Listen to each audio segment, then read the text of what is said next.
തനിക്ക് കോടതി പോകാൻ പേടിയുണ്ടോ? വീണ്ടും ജീവന്റെ മുന്നിൽ പോയി നിൽക്കണ്ടേ? അതും ഇതെല്ലാം കഴിഞ്ഞിട്ട്. എനിക്ക് പേടിയില്ല ഹരി. അങ്ങനെ ഞാൻ പേടിക്കുമായിരുന്നെങ്കിൽ ഞാൻ ജയിലിൽ ചെന്ന് അയാളെ കാണുമായിരുന്നു. നമ്മൾ തമ്മിൽ ഒന്നിച്ച് ചേരാൻ പോകുന്ന കാര്യം അയാളോട് പറയുമായിരുന്നു. എനിക്കിപ്പോ ഒരു പേടിയുമില്ല. എന്തിനാ നമ്മൾ പേടിക്കുന്നേ? എപ്പോഴാ നമ്മൾ പേടിക്കുന്നേ? നമ്മുടെ കൂടെ നിൽക്കാൻ ആരുമില്ല എന്നൊരു തോന്നൽ വരുമ്പോഴല്ലേ? മുന്നോട്ട് ജീവിക്കാൻ ഒരു പാതയില്ല എന്നുള്ള തോന്നൽ വരുമ്പോഴല്ലേ? ഹരി, എനിക്കിത് രണ്ടുമുണ്ട്. കൂടെ നിൽക്കാൻ കരുത്തുള്ളൊരു ഭർത്താവുണ്ട്. മുന്നോട്ട് നോക്കിയാൽ വഴി കാണിച്ചു തരാൻ അയാൾക്ക് ചങ്കൂറ്റമുണ്ട്. പിന്നെന്താ?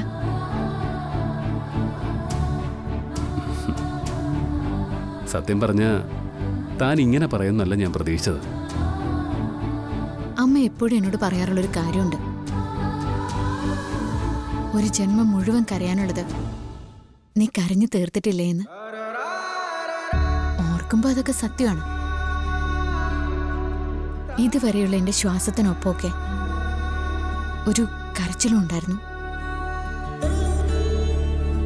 ഹരി, ഇതൊന്നും നിർത്തണ്ടേ? പതുക്കെ പതുക്കെ എനിക്ക് ചിരിക്കാൻ തുടങ്ങണ്ടേ? എങ്കിൽ പിന്നെ പതുക്കെ ആക്കൊന്നും വേണ്ട, നന്നായി തന്നെ ചിരിച്ചോ. എടോ, ഇങ്ങനൊരു നിലപാട് താൻ എടുത്ത പിന്നെയൊക്കെ കല്ലി വല്ലി അത്ര തന്നെ. കല്ലി വല്ലിയോ? അത് ഈ ഗൾഫിൽ പോയ ചങ്ങാതിമാര് സ്ഥിരം പറയുന്നൊരു കാര്യ. അല്ല, ഈ നേരിട്ട് മലയാളത്തിലാക്കിയ പോട്ട് പുല്ലെന്ന. അല്ല, അത്രയും കടുപ്പിച്ച് പറയേണ്ട ആവശ്യമൊന്നുമില്ല. എന്തായാലും ഒരു കാര്യം ചെയ്യാം, ഞാന് മനുവിൻ്റെ അടുത്തൂടെ കാര്യങ്ങളൊക്കെ തിരക്കാം. കുറച്ചുകൂടി ആധികാരികമായിട്ട് അവന് പറയാൻ പറ്റുമല്ലോ. മനുവിനെ ബുദ്ധിമുട്ടിക്കണോ?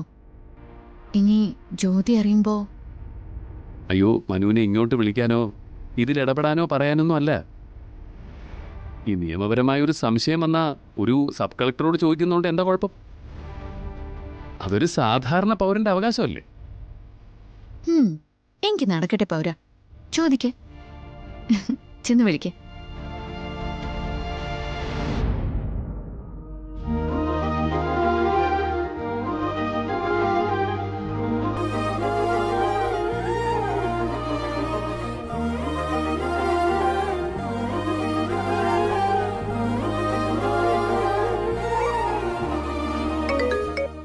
ഹലോ, ഹരിയേട്ടാ.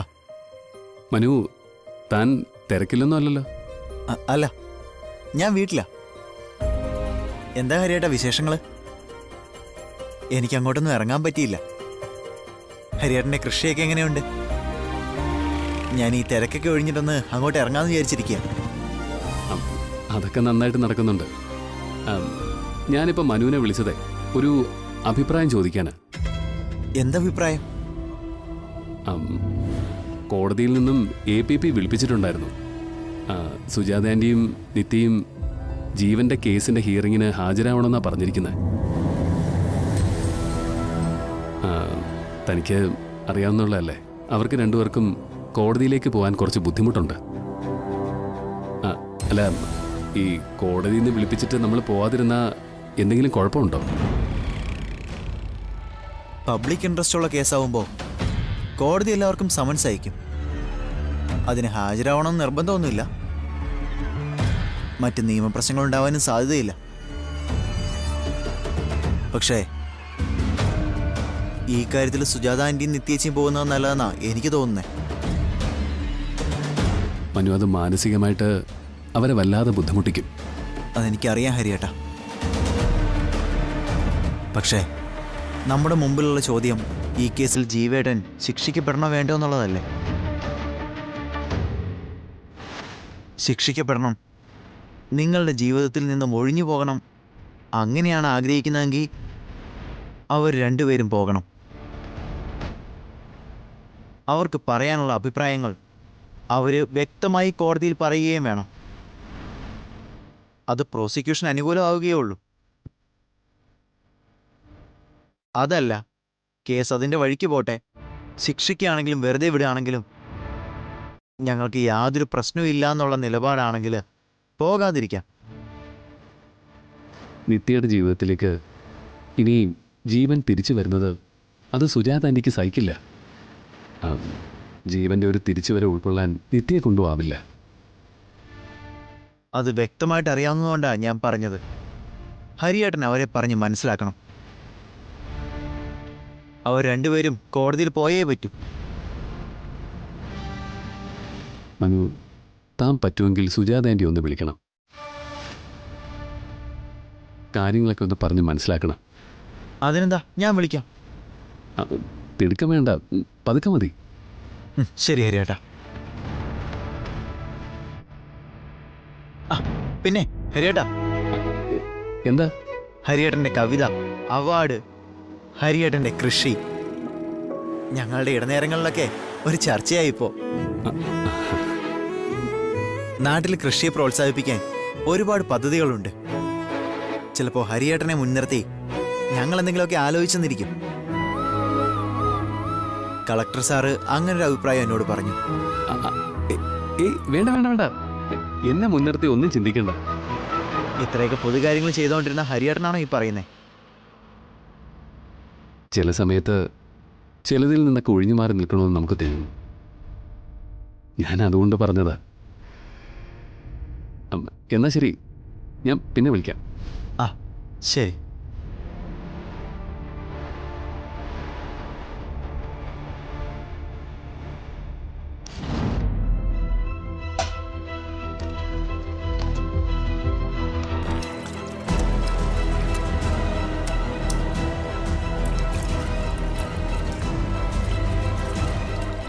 ജ്യോതി, ഞാനൊന്ന് പുറത്തു വിട്ടു വരാവേ. എടാ ഒന്ന് നിന്നേ.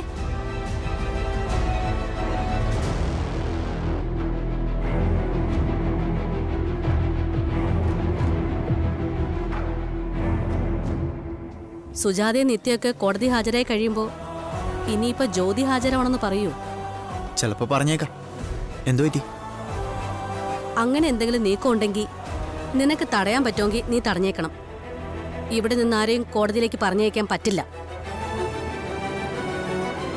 അതിനു വേണ്ടി ഇവിടെ ആരെയും വിളിക്കുകയും വേണ്ട. അമ്മ എന്തായി പറയുന്നേ? കോടതി ഒരു തെളിവെടുപ്പിന് വേണ്ടി വിളിച്ചാൽ അവരൊക്കെ തെറ്റുകാരാണോ? അമ്മ കോടതി കണ്ടിട്ടുണ്ടോ? അവിടെ പ്രതിക്കൂടുണ്ട്. വാദിക്കും സാക്ഷിക്കും നിൽക്കാൻ പ്രത്യേക ഇടങ്ങളുണ്ട്. അവിടെ എല്ലാം നിൽക്കുന്നവരെ കോടതി ഒരർത്ഥത്തിലല്ല കാണുന്നത്. ഓ, അപ്പ ജ്യോതിയെ പറഞ്ഞയക്കണോന്ന് നീ തീരുമാനിച്ച മട്ടാണല്ലോ.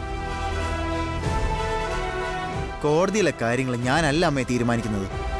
തൽക്കാലം ഈ കേസിൽ സുജാത ആന്റിയും നിത്യേച്ചിയും മാത്രം ഹാജരായാൽ മതിയാവും.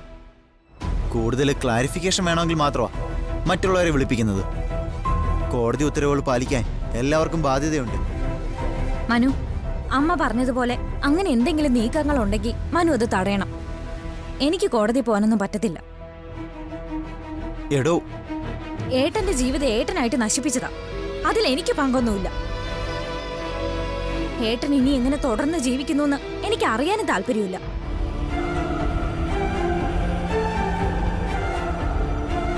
ഞാൻ എന്തിനാ വെറുതെ ഇതിന്റെ പേരിൽ ചീത്തപ്പേര് കേൾക്കുന്നത്? ആ, ഇതാ കുഴപ്പം. നീ കോടതി പോണ്ടെന്ന് ഞാൻ പറഞ്ഞതേ നിന്നെ കുറ്റം പറഞ്ഞതായിട്ട് നീ എന്തിനാ മനസ്സിലാക്കുന്നേ?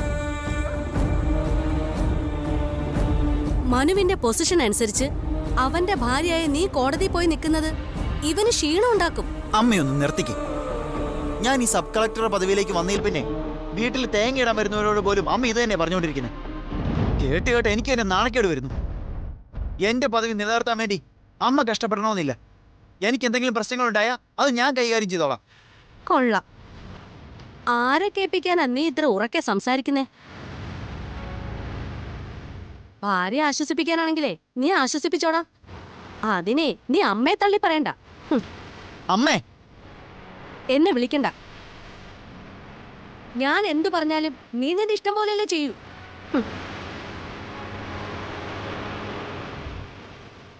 കേട്ടില്ലേ മനു? ഇനി ഒരു കാര്യം മാത്രം ചെയ്താൽ മതി. ഈ കാര്യത്തിലൊക്കെ ഞാൻ എന്ത് തെറ്റാ ചെയ്തെന്നൊന്ന് പറഞ്ഞതാ. തെറ്റ് തെറ്റ് തെറ്റ്.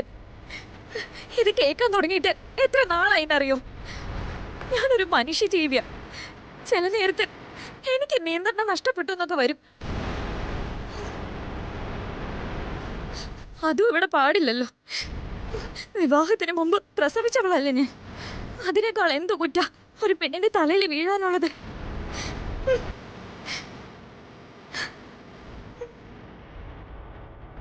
സോറി ജ്യോതി.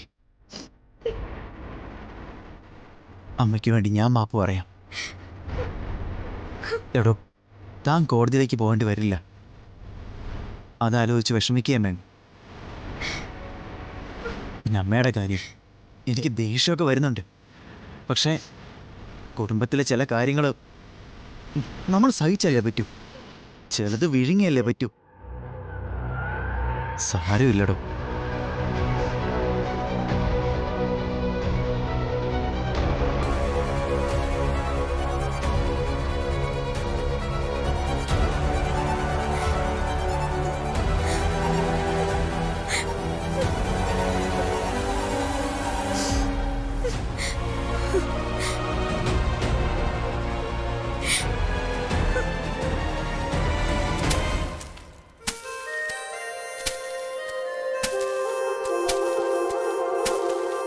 അതെ, ഇതെന്താ എന്നെ പഠിപ്പിക്കാത്തെ?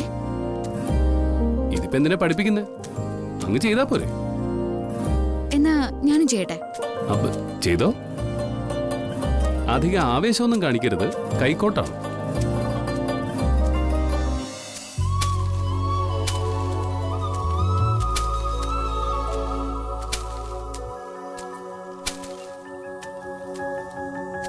എടോ, താൻ കുഴപ്പമില്ലല്ലോ. പിന്നെ എന്തെങ്കിലുമൊക്കെ അറിയാതിരിക്കോ? ഞാൻ കവിയുടെ ഭാര്യയല്ലേ. എന്നാ ഒരു കാര്യം ചെയ്യ, ഞാനേ തന്നെ പ്രധാന ജോലിക്കാരിയായിട്ട് അപ്പോയിന്റ് ചെയ്യാം. നാളെ മുതൽ എന്റെ ഒപ്പം കൂടിക്കോ, കൂലിയും തരാം. കൂലിയോ? പിന്നല്ലാതെ പാടത്ത് പണിയെടുക്കുന്ന എല്ലാവർക്കും ആ കൂലി കയ്യിൽ മാറ്റിവെക്കും. എനിക്ക് കൂലിയൊന്നും വേണ്ട. എടോ, ഇത് അങ്ങനെയൊന്നും അല്ല. നമ്മൾ ചെയ്യുന്ന കൃഷിപ്പണിയില് നമ്മൾ ചെയ്യുന്ന പണിക്ക് കൃത്യമായ കണക്ക് വേണം. അങ്ങനെ കണക്കുണ്ടാവുമ്പോഴേ അതിന്റെ വരുമാനം കണക്ക് കൂട്ടുമ്പോൾ കൃത്യമായിട്ടുള്ള കണക്ക് വരും. അല്ലാതെ 365 ദിവസം പണിയെടുത്തോണ്ടിരിക്കുക, അവസാനം കണക്ക് വരുമ്പോ നമ്മുടെ കയ്യിൽ ഒരു 10,000 3,000 ബാക്കി വരുന്നത് കണക്കൊന്നും ശരിയാവില്ല. തന്റെ കയ്യില് താൻ മാറ്റിവെക്കുന്ന പണം നമ്മുടെ കുടുംബ ചെലവിന് ഉപയോഗിക്കാം. പക്ഷേ അതിന് കണക്ക് വേണമെന്നാ പറഞ്ഞത്. അങ്ങനെയാണെങ്കിൽ കുഴപ്പമില്ല. അതെ, ഇങ്ങനെയൊക്കെ കുഴിക്കുമ്പോഴേ ചിലയിടത്തുനിന്ന് നിധിയൊക്കെ കിട്ടാറില്ലേ? ഓ ഓ ഓ ഓ, അതൊക്കെ പ്രതീക്ഷിച്ചിറങ്ങിയതാണല്ലേ. ഇവിടുന്ന് ഒരു നിധിയും കിട്ടാൻ പോകുന്നില്ല. ഞാൻ ചോദിച്ചെന്നേ ഉള്ളൂ. ആ ചോദിച്ചാലൊരു കാര്യമുണ്ട്. പാടത്ത് കൊത്തിക്കളച്ചാലേ നിധി കിട്ടുമോന്ന് ചോദിച്ചാ കിട്ടും. പക്ഷേ അത് കതിരായിട്ടും പൂവായിട്ടും കായായിട്ടുമാണെന്ന് മാത്രം. നീ ഇങ്ങനെയാണ് കൊത്തേണ്ടത് കേട്ടോ.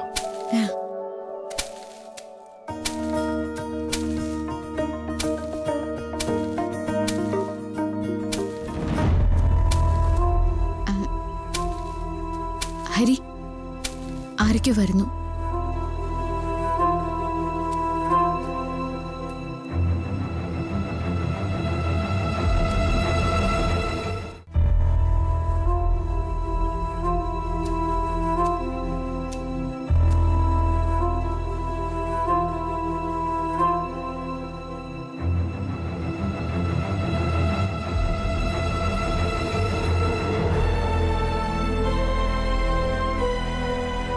അതെ, ഭാർഗവൻ സാറ് പറഞ്ഞിരുന്നു ഹരിയെ ഒന്ന് കാണാനായിട്ട്. ഞാൻ വാസു, ഇവൻ കണ്ണൻ. ഞാൻ പ്രദീപ്, ഇതെന്റെ അമ്മ ശാന്ത. ഞാൻ അമ്മിണി. ഞങ്ങളൊക്കെ ഇവിടെ നിത്യേന കൃഷി ചെയ്യുന്ന ആൾക്കാരാ. ഞങ്ങൾ 2-3 പേർക്ക് ഇവിടെ സ്വന്തമായിട്ട് ഭൂമിയുണ്ട്. ബാക്കിയുള്ളവരൊക്കെ പാട്ടത്തിനടുത്താണ് കൃഷി ചെയ്യുന്നത്. ആ. പക്ഷേ കുറച്ച് നാൾ കഴിഞ്ഞപ്പോ പിടിച്ചു വെക്കാൻ പറ്റാണ്ടായി. ഞങ്ങൾ ഇതിന്ന് മാറിയപ്പോ വേറെ പണിക്കാ പോകുന്നത്.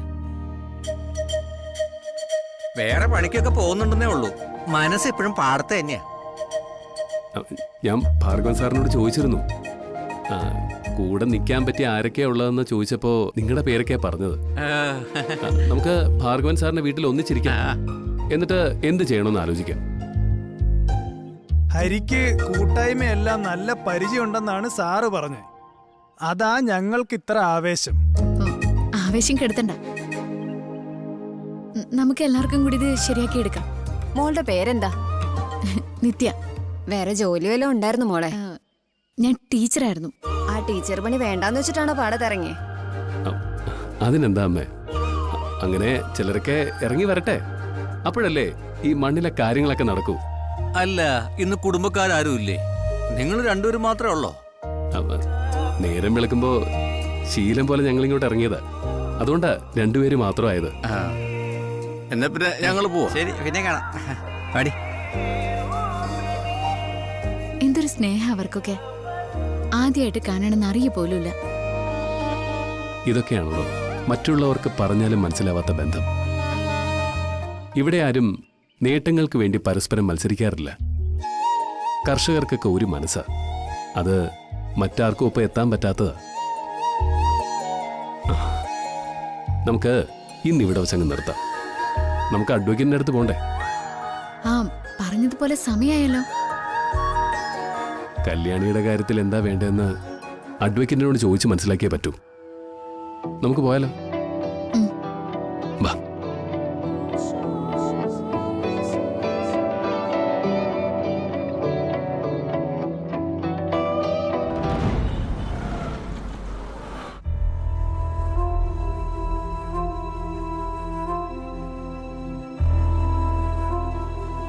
മാഡം, എനിക്ക് മോളെ വിട്ടുകൊടുക്കാൻ പറ്റില്ല. അവളില്ലാതെ ജീവിക്കാൻ കഴിയില്ല. മാഡം, വീണ ആ കുഞ്ഞിനെ ആവശ്യപ്പെടുന്നത് സ്നേഹിക്കാനാണെന്ന് വിശ്വസിക്കാൻ പറ്റില്ല. വീണ അതേ വീട്ടിലുണ്ടായിരുന്നപ്പോഴും പലതവണ ഞാൻ വീണയെ നിർബന്ധിച്ചതാ, കല്യാണിയെ നോക്കാനും സ്നേഹിക്കാനും ഒക്കെ. പക്ഷേ വീണ അന്ന് അതൊന്നും ചെവിക്കൊണ്ടതേയില്ല. അന്ന് നിസ്സാര കാര്യങ്ങൾക്ക് പോലും അവൾ കുഞ്ഞിനെ വഴക്ക് പറയുമായിരുന്നു, തല്ലുമായിരുന്നു. വെറുക്കപ്പെട്ട ജന്മമെന്നല്ലാതെ ആ കുഞ്ഞിനെ അവൾ മറ്റൊന്നും വിളിച്ചിട്ടില്ല. എന്നിട്ട് ഓക്കെ, നിങ്ങൾക്ക് പറയാനുള്ളതെല്ലാം ഞാൻ കേട്ടു. ഇനി ഇതിന്റെ നിയമപരമായ അവസ്ഥ ഞാൻ നിങ്ങൾക്ക് പറഞ്ഞു തരാം. ഒന്നാമതായി, നിയമപരമായി നിങ്ങളെ സഹായിക്കാൻ എനിക്ക് പറ്റില്ല. ഞാനതിന് തയ്യാറല്ല എന്നല്ല, തയ്യാറായിട്ട് പ്രയോജനമൊന്നുമില്ല. നിങ്ങൾ രണ്ടുപേരും എഡ്യൂക്കേറ്റഡ് ആണ്, നിയമവ്യവസ്ഥയെക്കുറിച്ച് അത്യാവശ്യം ബോധ്യമുള്ളവരുമാണ്. ഈ പ്രശ്നം കോടതിയിലെത്തിയ കോടതി അന്വേഷിക്കുക ഈ കുട്ടിയുടെ പിതാവും മാതാവും ആരെന്നാണ്.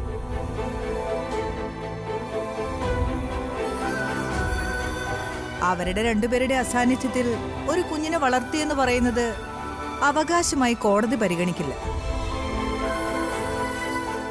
അതൊന്നാമത്തെ വിഷയം. രണ്ടാമത്തെ കാര്യം, ഇത്രയും ചെറുപ്രായത്തിൽ കുഞ്ഞിനെ അവകാശവാദങ്ങളുടെ പേരിൽ കോടതി കൊണ്ടുപോയി നിർത്തണോ? ഇപ്പോഴത്തെ കുട്ടികളുടെ കാര്യത്തിലേ കുഞ്ഞുനാളിൽ ഏൽക്കുന്ന ചെറിയൊരു മാനസിക ക്ഷതം മതി മുൻപോട്ടുള്ള വളർച്ചയെ അത് ബാധിക്കാൻ. കോടതിയിലെ സംഘർഷങ്ങളിൽ ആ കുഞ്ഞിന്റെ മനസ്സ് വല്ലാതെ ഉലയും. പക്ഷെ അത് കഴിഞ്ഞാലും കുഞ്ഞിനെ നിങ്ങൾ വിട്ടുകൊടുക്കേണ്ടി വരും. അതാണ് റിയാലിറ്റി.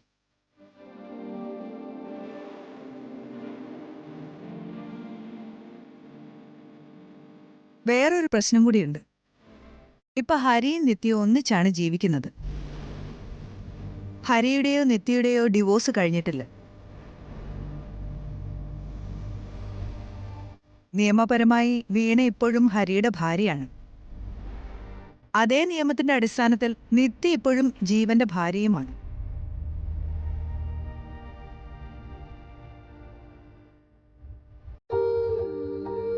അങ്ങനെയുള്ള അവസ്ഥയിൽ നിങ്ങൾ ഒരു കേസുമായി കോടതിയിലെത്തുമ്പോൾ ആദ്യത്തെ ചോദ്യം നിങ്ങളുടെ ബന്ധമായിരിക്കും.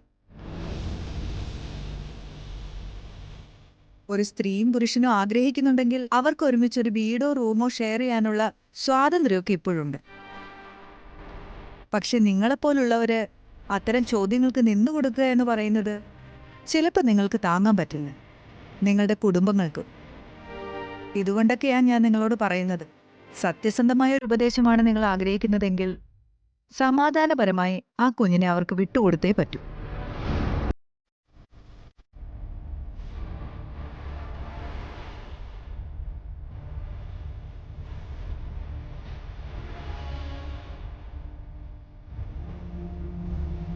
മാഡം, എന്റെ അഭിപ്രായം ഇതാണ്.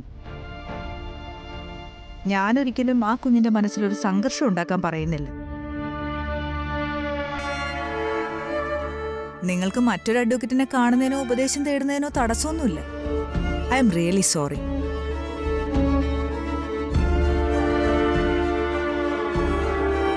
അപ്പോ കുഞ്ഞിനെ വിട്ടുകൊടുത്തേ പറ്റൂ അല്ലേ മാഡം?